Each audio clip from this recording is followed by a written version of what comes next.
are the dreamers. Yo, my name is Crystal Biggs with Amber Raskin, and you are listening to your hometown station, KHTS, AM 1220. And we're back on our SCVI's Our Way on the Highway, talking to Paul Strickland. Yes, hi, how are you? I'm wonderful. Good. How are you? All right. That's all right. Amber is too. Yeah, I'm good. I'm doing good. I'm looking forward to hearing about Paul, what advice Paul has on animation, which has been his career for many years, on somebody of your age who might be interested in getting into the business. Yeah. Well, what's good about being your age is you clearly understand about most animation is done with computers now, and I'm sure you know a lot of programs that you can work on. So really, you should get a hold of them if you really are interested, and kind of teach yourself. That's really the first step. Yeah. And then, of course, take any class that's offered to you by at your school or outside of school, either way, and just that'll get you on the right road. And then you can figure out what part of animation that you like. There are all kinds of different things you can do. You can write, you can draw, you can paint, you can do lots of things. And so you're young enough to maybe you won't even try, as we were talking about before, you may try something in the beginning and you find that doesn't work for you, but maybe something else might. Yeah. And I think that's such an important point, what you're saying about just trying some things. Yeah. Because what I find interesting, I also, like you, went into television and worked my way up from an intern to a production assistant to a producer, and before I went into schools. And in fact, I say being a producer and knowing how to do everything and make stuff happen no matter what is what made me think I was crazy enough to open a school. And but that's not crazy. You have a great school. Oh, so thank you very much. Yeah. Well, you're a big part of that. So thank you. But I think, and one of the things I wanted when I was looking to open a school was an environment for my own kids, and by extension, all the other kids that would choose to go there, was a place that made them comfortable, made a safe enough space for them to try things and fail at them, because it is really. It's not widely known well enough that it's actually pretty easy to get into some of these careers that are hard, that people think are hard to break into. If you try and you try and fail and recover from failure, and you're resilient, and if you are persistent, a lot of times that's all it takes. And that's what happened with me. Was I just showed up. I mean, when I started as an intern, they said you have to come 10 hours a day or 10 hours a week, and I said, okay, can I come more?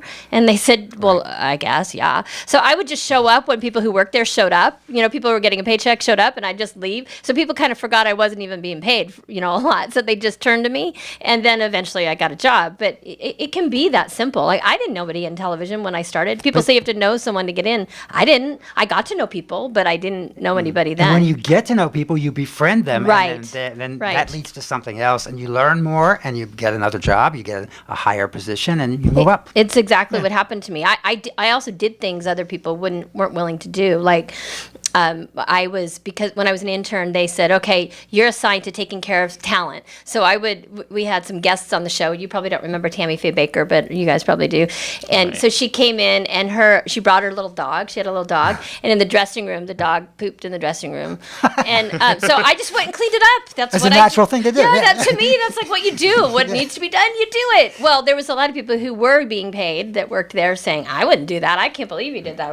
Well, it didn't take many years for me to get promoted, and then I was at a higher level than the people who were saying that, because mostly my attitude of being just willing to do anything. That's so important. Having a good work ethic, getting along with people, being of service with your colleagues, that kind of thing. And that's what I really hoped to instill at our school, and I feel like I see that a lot in our kids, which makes me really proud.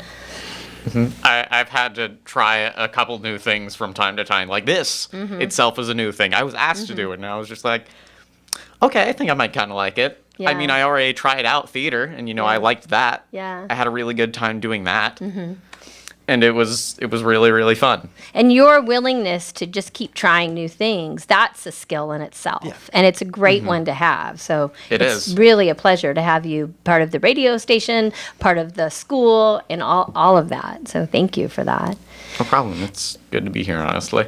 Paul, I'd love to go back to talking about your time with the school board, and you were on the school board for many years. You were on the school board when SCVI got approved to become a charter, and you've been a supporter of SCVI. I think the whole time, and we're very grateful for your support. But I'd be curious to hear a little bit more about a little bit more detail about your views and your passions and what you support on with schools, with charters or in district schools, and how you see all of that. Well, like you, I'm sure, I really believe that education is the pivotal key to the future of our country and the world, in fact. And really, it's something that we have to consider all angles, and there are lots of different ways to educate, and especially now. And we have a system, frankly, that is based upon 19th century ways of structure. For instance, the hours that you go to school, and when you get off, and all those kinds of things. When you really start thinking about the world we're living in, we don't really have to have that kind of tight structure. However, any little change that you make is so difficult because it affects so many different people in various ways. And so it's a precarious position, but education needs to be changed. It has to embrace, in my mind at least, it really has to embrace our electronic world, make use of it to the best possible extent that it can.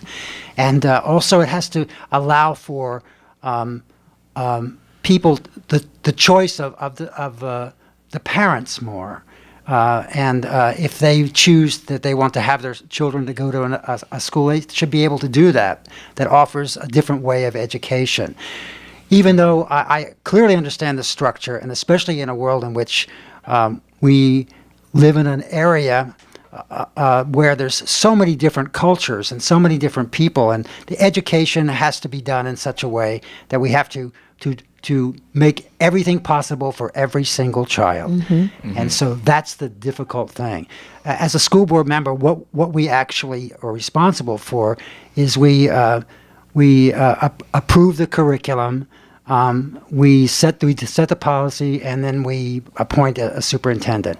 And we could go, in between our meetings, we get stacks of paperwork that we have to go through, because our meetings are a lot of business that takes place. If you haven't gone to a school board meeting, I really advise anybody who's listening, please do that. I and agree. You'll go, and whether it's your elementary board or the high school board or college board, just go and pay attention to what's discussed. Go to several meetings, and then you'll understand the kinds of things, the kind of world in which we live, that is the world of education. And everybody clearly has the purpose is to do the best job possible to educate children. But it is difficult, like you were talking earlier, because our world is changing.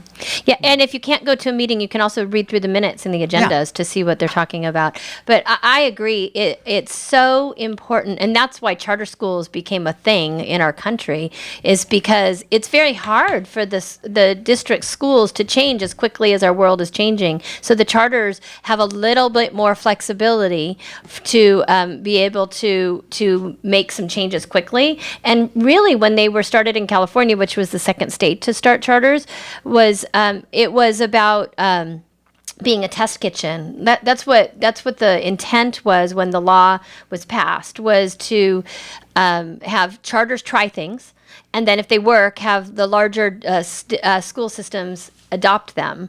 Now, there's been some other politics that have gotten in the way of it working that way, and sometimes it does, and sometimes it doesn't. But we try to do that. We at SCVI, because we are very interested in being innovative and having entrepreneurial-minded people in our community. We've absolutely attracted a whole. We have about 1,000 kids there. We've attracted a whole community of early adopters. So we have people who, and early adopters understand that things may or may not work. So we try things, and then if they don't work, we stop. And if they do work, then we suggest them to other people. And one of the things that I love to point to the most is project-based learning. Now, Maria Montessori and John Dewey, they really talked about project-based learning many, many years ago, but it was never really widely adopted.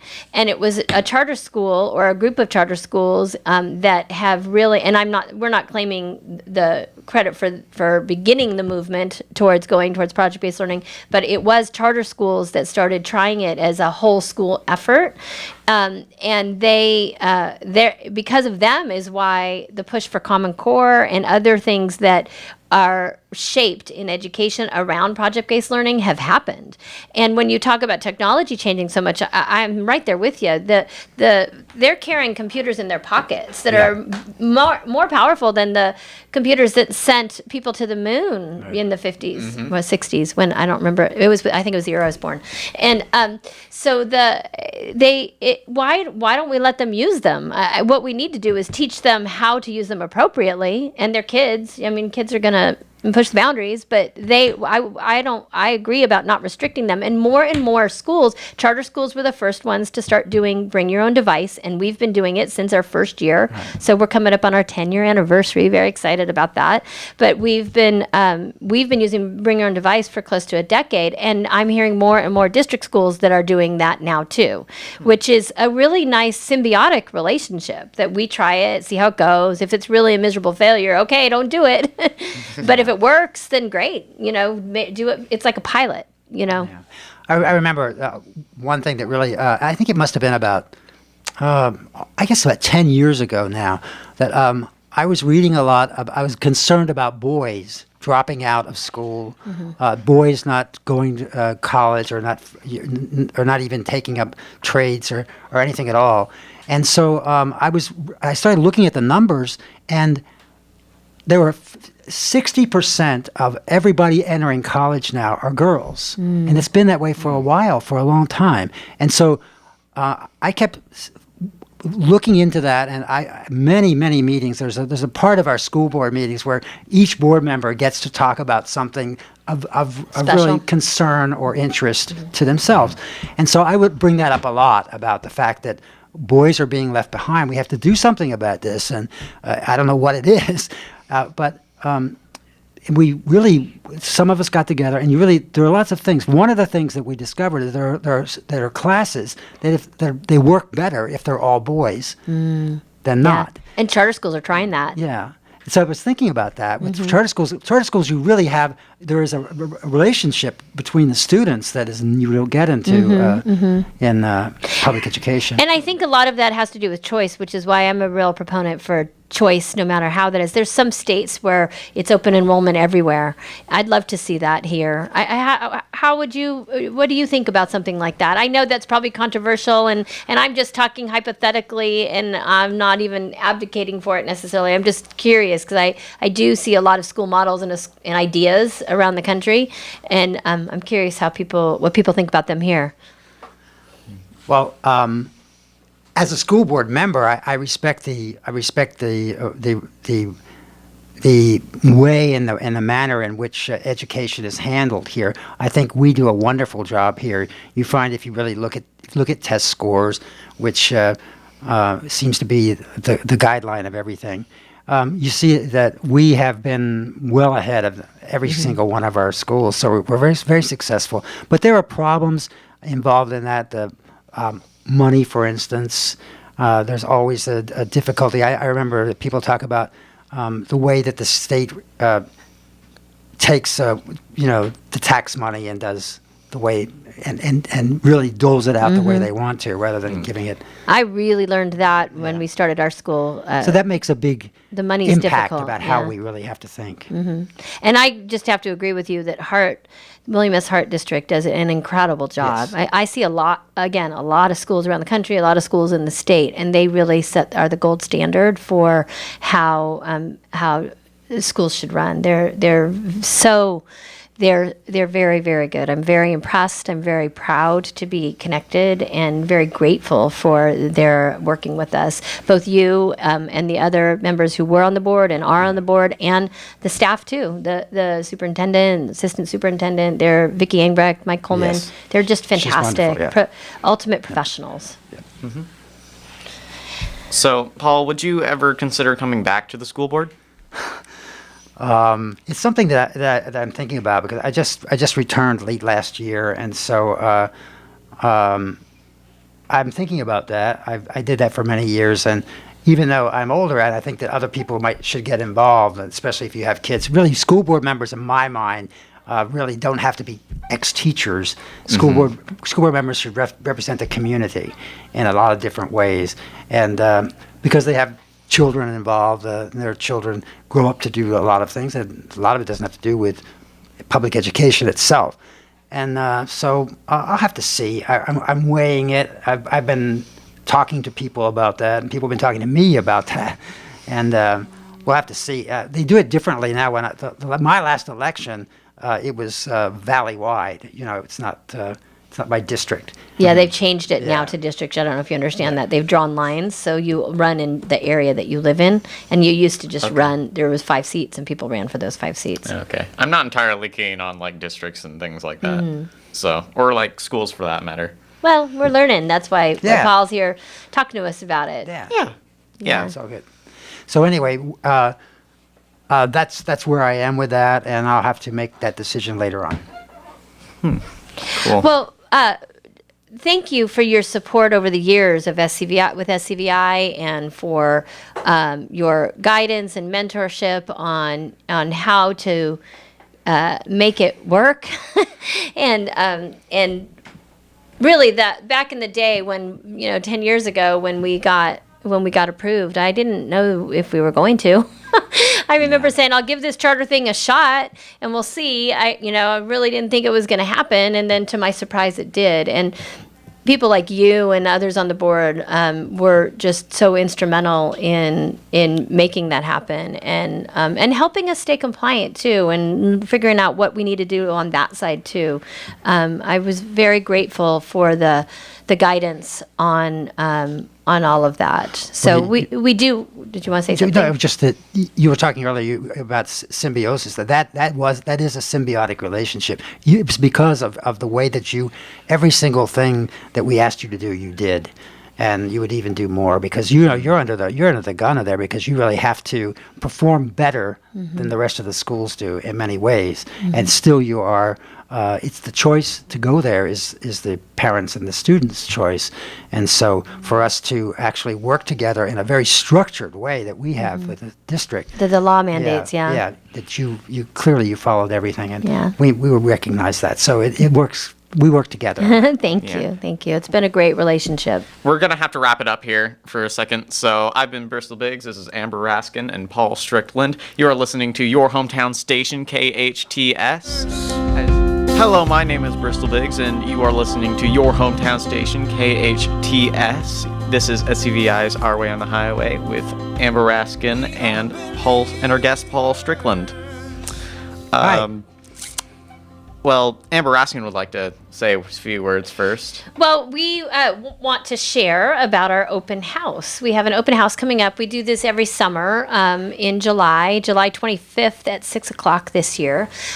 We open up our campus and we have teachers and school directors and leadership team and parents and students available in all grades, from kindergarten to 12th grade, and even our new Little I Leaders, which is our most recent addition, which is a preschool, early childhood education age group that we have, because we got the space next to us that has the right facility for that. And we open it up so people can come in and really learn what we are. Even if you don't have kids, or if you are just interested in what SCVI is about, we do tours, we do presentations. It's really, there's a lot of work that goes into planning it. We would love to share with we would love to share with you what we're doing over there. A lot of people have heard of SCVI. They've never checked it out. I know there's a lot of talk about us. With every endeavor, there's some positive talk, there's some negative talk. We'd love for people to come see what's going on, do some myth busting in some cases, and get people to say, what is it about that school and why is it here and why is it part of our valley? You know, I do think that we add a lot to the landscape of schools in Santa Clarita, and we are all passionate about sharing what that is. And some of it, some of what makes us so passionate are some of the things we've talked about in today's show about the way school is changing and the way we need to look at not having the hours be a certain time to a certain time, because I don't know about you, but I am checking my email all the time. It's not during certain hours, and I think school is going to evolve in that direction, and we like to be in our community part of shaping what that is. And so there's I'm just reading off of our website, and you can look at the SCVI website. If you just Google SCVI, you'll find the website. But there's an open house page that tells you all about what we're going to be doing. One of the things that parents are very interested in hearing is college track planning. We have Chris Nilsson is our college counselor, and she is incredible. And then we have actually somebody new in our iLead schools, in our network of schools, named Ann Cochran, who's also quite an expert on colleges around the country. You ask her about any college, she knows the culture. She usually knows the admissions counselor there. Her passion is placing kids in the right fit college, and that's what matters to us. And one of the things I like to say about our high school in particular is that we are a liberal arts style high school. So usually people say that about college. And we like to put that on our high school too, because we really have this small, nurturing culture, which there's a huge advantage to that. If you're trying to go out for a sports team, when it's a really big school, which there's some great advantages to that too, but when you're at a small school and you're going out for a sports team, you're going to be able to play. And a lot of times it's hard to make a team, much less get into the game when you get onto a team. And that actually reminds me of an announcement that we have a new athletic director named Ken Ehrenberg. He is well known, and he's established many very successful athletic programs at other charter schools and private schools in the past, and we're really looking forward to him moving that forward. In fact, I know him from years ago when SCVI first started, and we set up a league for elementary and middle schools called Scale that a lot of charter schools and private schools play in, and SCVI is part of that still today. But he is really going to fill out our sports program for high schoolers, which we know is a big desire and a big interest in Santa Clarita. So we're excited about that, and we also want you to come check out our theater program. Because we're a very artsy community. We're entrepreneurial, and we know arts really teaches you to be entrepreneurial and leader-like. We have really been so lucky in our theater program and our film program to have many incredibly talented professionals moving those programs forward and developing them. So we have Ramon Hamilton, who heads up all of our design tech classes, which is what we call our electives. So those are, he works on staffing those and bringing out very interesting classes from outside professionals. And then he himself is an award-winning film producer and director and writer, and he's got many films out there on the circuit that he often has to leave to go promote and have discussions about, because they're award-winning and very sought after. He gets kids in there right away making films, and they produced a very powerful film last semester. I remember it. It was really good. Yeah, very powerful. And it was kind of going after the 13 Reasons Why that's that's been talked about so much on Netflix. It was along the same content, and I think it was very educative for the kids that were involved. And our theater program, oh my gosh, we're so proud for how that has developed over the years. And next year we have some people, some working professionals that have developed it. And we have somebody coming next year to be added to the team of people that are already there from London. So last year I took, I chaperoned, because my daughter was one of the kids, I chaperoned a group of our kids to London to get trained for IB theater. And also, obviously, to take a trip to London. And we're going to alternate every year. So this year, the IB theater kids are going to go to New York and get trained. But when we were there, we met this professional that works around the world. He's been to something like 40 countries and worked in something like 22 countries in IB theater. And he is coming to teach our IB theater classes next year. And we're just so overjoyed to have him join our team. So we have an incredible team shaping up for next school year. And we are really in our 10th year now. You'll be hearing a lot over the coming next year about our 10th year anniversary. We are really getting our sea legs now, and we're so excited to share with everybody at Open House on July 25th at 6:00. All right, I have like 2 questions left since we have like 1 minute left. Number 1, will there be snacks? Yes, That's the most there important will. question. Yes, there will. Of All course. right, awesome. And what is everyone's favorite number? You ready? Yes, go. Okay. We have one. 7. 18. 2. All right. My name is Bristol. You've been listening to your hometown station KHTS. This is Amber Raskin, Paul Strickland. This is SCBI's Our Way on the Highway. Make sure to go to that thing on July 25th, 6 p.m. Have a good day, wonderful day. Bye.